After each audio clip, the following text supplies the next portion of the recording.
As we do get to the pointy end of the Coronation countdown, the world's media has set up camp. Superfans are lining the streets, rehearsals continue, and the royal family is out and about mingling with revellers. Let's find out the mood on the ground from someone who's right there in the thick of this. And we welcome Russell Myers, royal editor of The Mirror, back to the morning show. Good to see you. Yeah, good morning.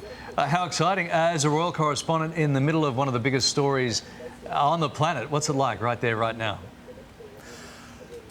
Well, as you rightly say, I mean, this is a huge, huge event. I mean, we've been absolutely blessed with the Queen's Platinum Jubilee last year, and that was a fantastic occasion. And then, of course, the solemnness with the late Queen's funeral. And I think this will be something entirely different because it is a chance for new beginnings. What does that mean, not only for the monarchy, but for the country? There's been an awful lot of discussion about whether people care, not only just in Britain, but across the Commonwealth and indeed the world, whether people will be tuning in and whether people are behind the new king. And I think it's a great opportunity to start afresh, and certainly the royal family and King Charles will be hoping they get that opportunity. Yeah, a fresh start. Russell, the Prince and Princess of Wales were all smiles in central London earlier. We saw them pulling beers, we're getting selfies. I mean, they seem to be ramping up this accessibility campaign. I mean, how are the people responding? I thought they might have been at home resting, but they're doing quite the opposite.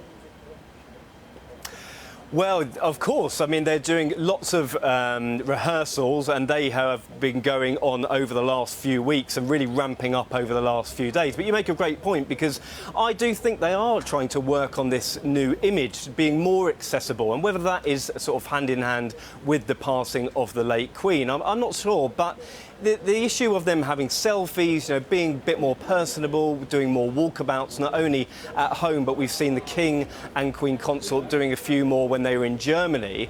This is, again, as I said, new beginnings, a new start, and this whole slimmed down monarchy, they're going to have to rely on each other and doing a bit more collaboration, and I certainly think that this is one of those elements. Yeah, we love them out and about, don't we? William was very generous with his time, happily chatting to royal fans. Let's have a bit of a listen in. Anything exciting planned this weekend? A very quiet weekend, nothing at all. Flights are back to South Africa here for Coronation. Wonderful. Very nice So great to meet you. Fingers crossed for good weather this weekend. Fingers crossed for some good weather. Light rain is expected, however. Well, it is. I mean, you know, got the royals out there today. I mean, it's sort of 101, isn't it, for royalty? Make sure you shake hands with the people, coo at a baby, pet a dog. And now we've got, you know, the issue of the British weather at bay as well. And I do think, unfortunately, that will come into play for the royals, because people will want to celebrate. It's a bank holiday weekend here, but the weather, if it is not too great, it might put a damp squib on the occasion. But I'm ever the optimist, and I think we've got to be optimistic in this situation. 100%. Let's talk about the official proceedings. We know that Charles is hosting a coronation dinner tonight at Buckingham Palace. Will we see pictures? Do we know who's attending? Well, we will, we hope, certainly, because there's 3 big events happening later today at Buckingham Palace. We've got the realms, the Commonwealth realms heads.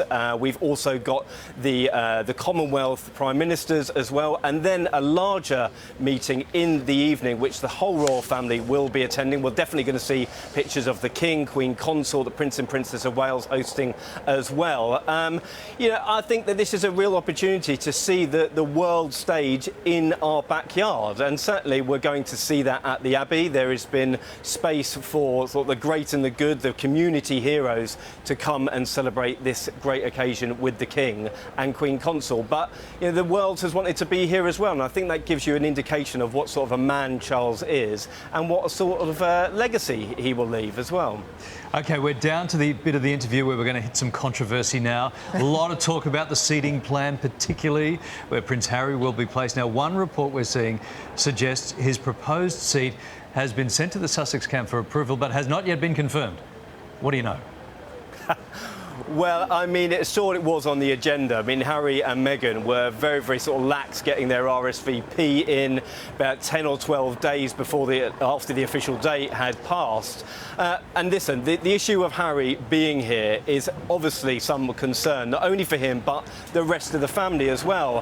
What sort of atmosphere was it going to be when he returned to Britain? Where was his relationship with his brother, with his father going to be? I mean, we've seen it absolutely in the gutter over the last few months. The Netflix series, Harry's book, I mean, it's still up in the air, and I think it's a big sideshow from this main event. So Harry will be just coming in and getting out. He's got the get out of Archie's birthday on the same day as the coronation, and I think these conversations are definitely for another day.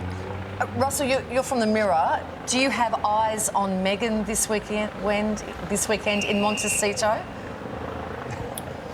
Well, certainly. I mean, you know, the eyes of the world are here, but there's still a big story in the United States as well. Why did Meghan not come? I mean, she wasn't really on the scene when after the Netflix series and with Harry's book. But Russell, I'm sorry to interrupt. Where is she going to be? Is that the King going past behind you?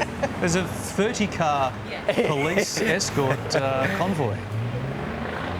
You never know, really. I mean, there's been an awful lot of activity here over the past couple of days. I'm not sure if that was the King. He's probably getting an early night if he's got any sense, because he's got a big day tomorrow. But, you know, there is a lot of activity happening here at the moment, a lot of anticipation building, and whether that's inside or outside the palace, I think everybody's looking forward to the main event. That is a serious convoy. I'm sure I saw Meghan waving from the third car back. I don't want to start any rumours, but it looks like a Meghan kind of convoy. You've been quoted as saying Charles has to cement his legacy in a short amount of time. So how do you think things will change once he's officially crowned? Or are we all sort of already seeing everything from him? Do we know everything about him?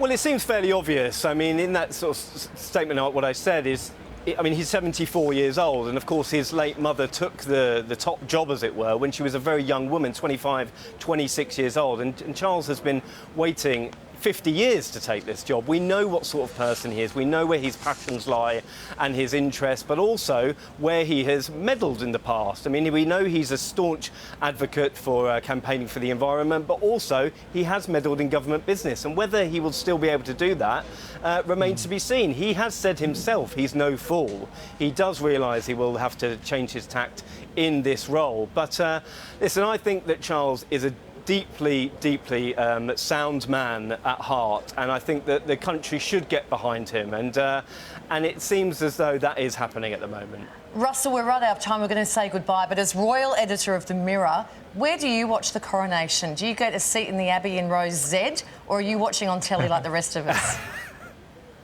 Well, I might be up in the gods with Prince Harry, we never know, but I am very, very privileged in order to be in the Abbey. And, you know, we've had some incredible history-making events over the last year or so, and this will certainly be another one of them. Oh, wow. Well, we'll talk to you on Monday and get all the goss.